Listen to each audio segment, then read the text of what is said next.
पर्यटक एवं तीर्थ स्थलों के लिए लोकप्रिय बिहार प्रांत की पावन भूमि वैशाली नगर, जहां 2616 वर्ष पूर्व अवतरित हुए जैन धर्म के 24वें तीर्थंकर और वर्तमान शासन नायक भगवान महावीर स्वामी की जन्म स्थली के नाम से विश्व में सुशोभित है।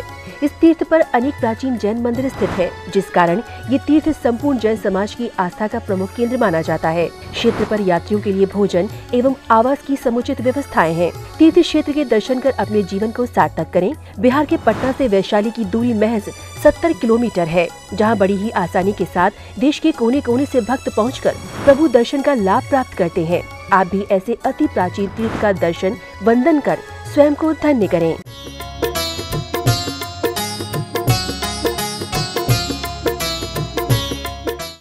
शुभ जो है, पुण्य जो है तुम्हारे सहयोग करेगा, परंतु उसको ही पकड़ के बैठोगे तो आगे नहीं बढ़ पाओगे, फिर वापस उसी में आ जाओगे शुभ में। ये दोनों भाव एक दूसरे के साथ में चल रहे हैं, कभी शुभ कभी अशुभ, कभी पुण्य कभी पाप, कभी पेन कभी प्लेजर। प्लेजर और पेन के चक्कर में पड़े रहोगे तो फंस जाओगे। महानुभाव, प्लेजर तो थोड़ा सा होता है, बाकी तो पेन तो हर समय है, सुख तो इतना ही होता है, दुख तो भंडार है। ये तो थोड़ा सा दिखाई दे रहा है, दिख रहा है, दौड़ रहा है। जैसे गधे के ऊपर एक आदमी बैठा है, उसके डंडे पे गाजर बंधी हुई है और गधा सोचता है उसको बिल्कुल सामने लटका रखा है, गधे को दिखाई दे रहा है गाजर, वो सोचता है कि अभी मिलेगा, गाजर के चक्कर में दौड़ रहा है। फिर जब गया तो गाजर उठा के ले गया, जब फिर वापस उसके पास आया, फिर उसके गधे पे रखा, फिर वो गधा गाजर दे करके दौड़ रहा है। सुख मिलेगा, शादी करेंगे, वो फलाने होगा, सुख मिलेगा, दुकान होगा, व्यापार करेंगे, सुख मिलेगा। आया महाराज बहुत बड़ा नुकसान हो गया। बोले क्या हुआ? मैंने बड़ा पैसा लगाया था, वो चला नहीं। वो क्या सोच के लगाया था? बोले सुख मिलेगा। मिल गया? बोले नहीं।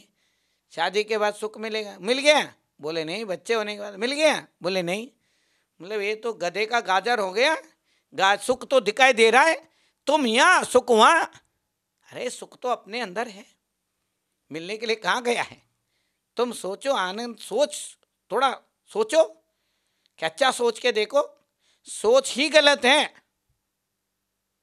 विचार जो आ रहे हैं, थिंकिंग्स जो है, थॉट्स जो है, यही सारे गलत हमको मन में जो आने वाला विचार है, मन बदमाश है, बेवकूफ बना रहा है, मालिक को नौकर बना रहा है।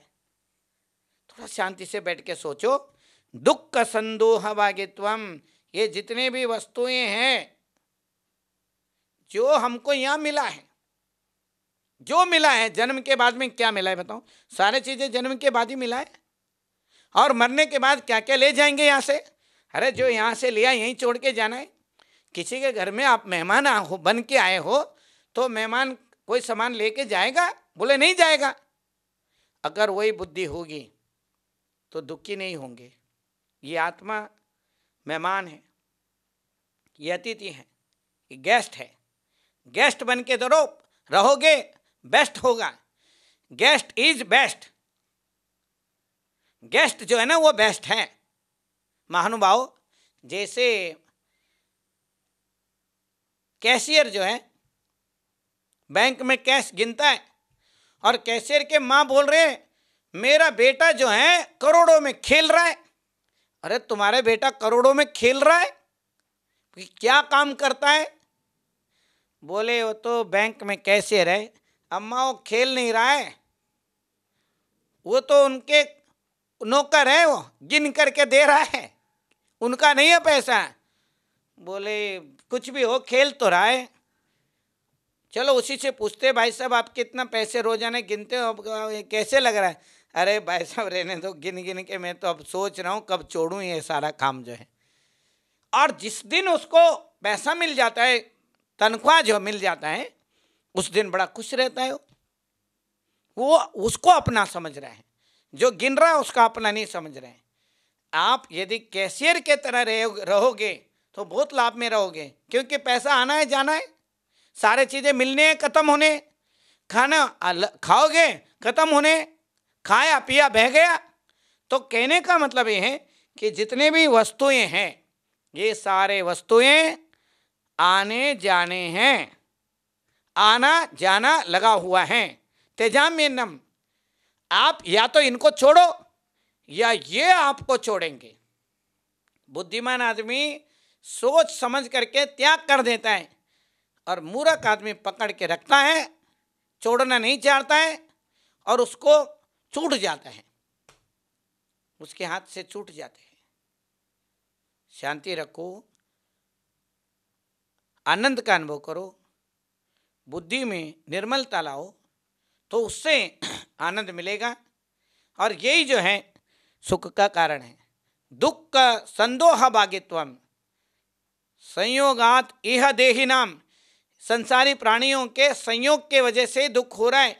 आत्मा को छोड़ करके क्या क्या हमारा है ये देखने के बाद पता चलता है कोई भी वस्तु अपना नहीं है, सब सपना है। अपने लिए जो समय दिया ध्यान के लिए, धर्म के लिए, आनंद के लिए, सुख के लिए, बैठ करके ध्यान करके देखो, अंदर जो आपको आपका अपनी संपत्ति है, अपना आनंद है, मन से परे होके देखो, विचारों से परे होके देखो, ज्ञान के पर लगा के देखो, बुद्धि का पर लगा के देखो, प्रज्ञा के पर लगा के देखो कि जब आप उस आनंद के आकाश में ऊंचाइयों पे जाओगे, ये सारे नीचे बिल्कुल सब दिखाई देंगे और ये सारे अलग दिखाई देंगे। इनको जड़ से तेजाम्यनम, इसमें रहते हुए त्याग करो। जैसे जल में कमल है, कीचड़ में, कीचड़ में होते हुए भी कीचड़ से अलग है, तो वो वीतराग भाव है भी नहीं भी। महानुभाव, तेजाम्यनम ततस्सर्वम, सब कुछ त्याग करना चाहता हूं, मन से, वचन से, काया से। तुम यहां रह रहे हो, होते हुए भी तुम नहीं हो, चल रहे हो, चलते हुए भी तुम नहीं हो, और तुम सारे आनंद ले रहे हो, आनंद लेते हुए भी तुम नहीं हो, है भी और नहीं भी। तुम यहाँ भी वहाँ भी, बचपन में भी तुम, जवानी में भी तुम, बुढ़ापे में भी तुम, इस पार में तुम, उस पार में तुम। ये क्या सुंदर बात आचार्य पूज्यपाद स्वामी कह रहे हैं कि हर समय, हर जगह, हर स्थान पे, हर ओर, चारों ओर स्वयं है। जहाँ शरीर जाता है वहाँ अंदर से ये आत्म भाव जागृत हो जाता है, अध्यात्म भाव जागृत हो जाता है। इस आत्म और अध्यात्म भाव को आगे बढ़ाने के लिए, आनंद को प्रस्फुटित करने के लिए हमारा जीवन है, धन्य है। महानुभाव, ये सारे दुख के भाव हट जाए और मात्र केवल आनंद ही रह जाए। ये शरीर से उत्पन्न होने वाला सुख जो है ये मात्र कल्पना है, एक मात्र वासना है। वासना मात्रमेवैतत् सुखम दुःखम च देहिनाम यथा हि द्वे जयन्ते ते भोगा रोगा इवापदे। आपत्ति के समय यही भोग रोग हो जाते हैं और ये वासना मात्र है, कल्पना मात्र है। सुख और दुख ये हमारी कल्पना है, ये विचार है, ये भाव है, ये आंदोलित होकर के आतंक बना देते हैं, हमारे मस्तिष्क में आ जाते हैं। वो मस्तिष्क को, मन को निरंतर दुख देने वाले होते हैं। यही आचार्य पूज्यपाद स्वामी जी का मंत्र है। मंगलम भगवान वीरो मंगलम गौतमो गणे मंगलम कुंद कुंदाद्यो जैन धर्मोस्तु मंगलम जीव धर्मोस्तु मंगलम।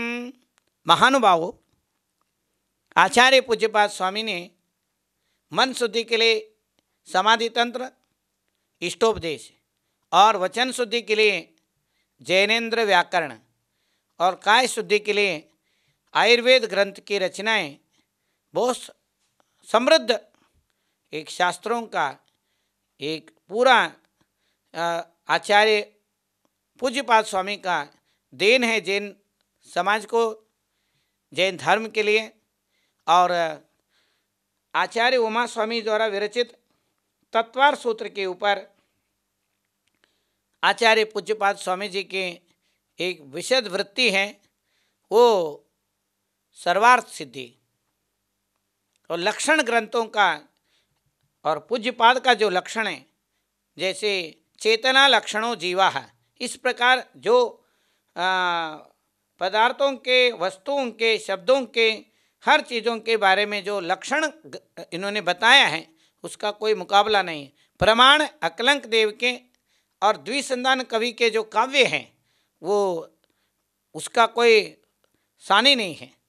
श्लोक भी है, प्रमाणमकलंकस्य पूज्यपादस्य लक्षणम द्विसंधान कवे काव्यम रत्नत्रयम पश्चिमम। इस प्रकार बड़े बड़े आचार्य दिग्गज विद्वानों ने कि बहुत सुंदर तरीके से ये बात कही है। अब हम इष्टोपदेश के इस 29वें श्लोक में हम लोग क्या बता रहे हैं, आचार्य पूज्यपाद स्वामी इसका चर्चा कर रहे हैं। ये जितने भी चीज़ें हैं पौद्गलिक है। ये जितने भी चीज़ें बनता है, बिगड़ता है, उत्पन्न होता है, चलता है, नष्ट हो जाता है। उत्पाद वे द्रव्य युक्तम सत, ये तत्वार सूत्र में बताया है। ये उपजता है, विनष्टता है, बना रहता है, आना जाना लगा रहता है। तो कहने का मतलब यही है। अब आचार्य श्री क्या श्लोक बता रहे हैं इसके बारे में हम चर्चा करते हैं। न मे मृत्यु कुतोर्भीति न मे व्याधि कुतोर्व्यथा न बालोहम न वृद्धोहम न युवैतानि पुद्गले। न मे मृत्यु कुतोर्भीति, कि इस जीव का मृत्यु है ही नहीं, कि भय किस बात का। न मे व्याधि कुतोर्व्यथा, व्याधि बीमारी है नहीं तो किस बात का भय है। न वृद्धो हम, न मैं स्वयं आत्मा न वृद्ध हूँ, न बालो हम, न बाल हूँ, न बालो हम, न वृद्धो हम, न युवैतानि, मैं जवान भी नहीं हूँ, वृद्ध भी नहीं हूँ, बालक भी नहीं हूँ। फिर कौन है ये? बालक कौन है, जवान कौन है, वृद्ध कौन है? मृत्यु किसकी हो रही है, व्याधि किसको हो रही है, बीमारी किसको हो रही है? जरा सोचने वाली बात है, सोचना पड़ेगा इस पे। बुढ़ा कौन हो रहा है, जवान कौन हो रहा है, बच्चा कौन हो रहा है? तुम ही तो हो रहे हो। अरे शरीर हो रहा है, ये जो शरीर है पुद्गल है, ये पूर्ण हो रहा है, गल रहा है, जी रहा है, मर रहा है, क्षण क्षण में मरता जा रहा है, मरगट की यात्रा कर रहा है शरीर जो है, और हम मोक्ष की यात्रा कर रहे हैं। जीव निरंतर अपनी यात्रा कर रहे हैं। जीव का रास्ता अलग है, इस शरीर का रास्ता अलग है। शरीर में जीव रह रहा है, माँ के गर्भ में आया, ये शरीर मिल गया है, इस शरीर के कारण ही सारे चीजें मिल गए हैं। अभी पिछले श्लोक में बताए थे दुख संदोह भागित्वम, इस शरीर के वजह से सारे दुखों का समूह मिला है। अगर ये शरीर नहीं होता तो कुछ नहीं होता है। महानुभाव, जब तक मोक्ष ना हो तब तक ये शरीर मिलता ही रहेगा, ये शरीर धारण करता रहेगा। देहदारी, देही नाम शब्द है। देही यानी संसारी प्राणी, जिनके पास शरीर है, औदारिक शरीर है, वैक्रियक शरीर है, कार्माण शरीर है, तेजक शरीर है, तेजस शरीर है, आहारक शरीर है, नाना प्रकार के शरीर है। और इस समय हमारे पास कर्म शरीर है, कार्माण शरीर, तेजस शरीर है, बिजली वाला इलेक्ट्रिकल बॉडी जिसे कहते हैं, तेज वाला शरीर है, जो करंट दौड़ रही है शरीर में। जैसे तुम्हारा मोबाइल चल रहा है ऐसे इसके अंदर भी चल रहा है, सारे सेल्स चल रहे हैं, सेल लगी हुई है इसमें। जैसे जैसे भोजन वगैरह करते, घूमते फिरते, एक्सरसाइज करते हैं, वो सारे करंट चार्ज हो जाते हैं, फिर शरीर के सारे यंत्र चल पड़ते हैं। पूज्यपाद आचार्य जो है समाधि तंत्र इष्टोपदेश में बहुत सुंदर बातें कह रहे हैं। न मे मृत्यु, मेरे कोई मृत्यु नहीं है। कुतोर भीति, भय किस बात, कहाँ है भय? भय नाम का कोई चीज ही नहीं है। भय भी एक कल्पना है, कल्पना है भय जो है। दृढ़ मन होकर के देखोगे तो भय नाम का कोई चीज है ही नहीं। न में मृत्यु कुतोर भीति, मृत्यु ही नहीं है तो भय कहां से है? परंतु मृत्यु होता हुआ दिखाई दे रहा है। मृत्यु किसका हो रहा है भाई? जिसके मृत्यु हो रहा है वो मेरे से अलग है। प्राण जब निकलता है तब ये शरीर जो है यहीं छूट जाता है। प्राण तो छोड़ दो, जब प्राण शरीर में होते हुए भी छूट रहा है, शरीर निरंतर जा रहा है, किसको भय लगता है बताइए? बचपना मर गया है, किस किस को डर लग रहा है? हाँ, किसको ऐसे अजीब सा लग रहा है कि मेरा बचपना मर गया है? हर व्यक्ति के बचपना मरा है। देख रहे, छोटे छोटे बच्चे हैं, उसके भी बचपना धीरे धीरे मरता जा रहा है। न में मृत्यु, मेरे मृत्यु नहीं हो रही है, शरीर की हो रही है, शरीर मर रहा है। न में मृत्यु कुतो भीति, मृत्यु है ही नहीं तो भय कहाँ से है? कितनी सुंदर बात बता रहे हैं। देखिए, हर व्यक्ति का शरीर अपनी यात्रा कर रहा है और इस शरीर को ही जो कुछ हो रहा है, न में व्याधि, जब शरीर मेरा है नहीं, शरीर स्वयं मर रहा है, तो बीमारी किसको हुई है? बीमारी शरीर को हो रही है। पर मेरे को तो हो रहा है, मैं ही तो हूं। अरे तुम हो, बचपन में भी थे, तुम्हारा बचपना कहाँ गया? तुम्हारा बचपन का शरीर कहाँ गया? तुम कहाँ हो? थोड़ा सोच के देखो, कितने सुंदर बात बता रहे। न में मृत्यु, मेरे को मृत्यु नहीं है, कुतोर भीति, भय कहाँ से? न में व्याधि कुतोर व्यथा, बीमारी है नहीं मेरे को, तो दुख किस बात की, भय किस बात की? और दुख भी एक कल्पना है तो सुख भी एक कल्पना है। हम सोच रहे कि इससे सुख मिल रहा है, गहराई से सोच के देखो, सुख ने सुख का कल्पना है, सुख का आभास है। वासना मात्रमेव एतत् सुखम दुखम च देहिनाम, ये वासना है, वासना में वास ना हो। ये जो वासना है, जो ये सोच है, इसमें वास ना हो, कामना की काम ना हो। वासना जो है, ये शरीर, वासना मात्रमेव एतत् सुखम दुखम च देहिनाम, यहां भी देहिनाम शब्द पीछे श्लोक में आया था कि संसारी प्राणियों को देहिनाम बता रहे हैं, बहिरात्म तत्व को देहिनाम बता रहे हैं। ये जो अंतरात्म तत्व है, अंदर आप सोच के समझ के और इसको विश्लेषण करके देखो, जो प्रज्ञा है, बुद्धि है, उससे इन विचारों को देखो, शुभ और अशुभ विचारों को, सुख दुख आ रहे हैं देखो।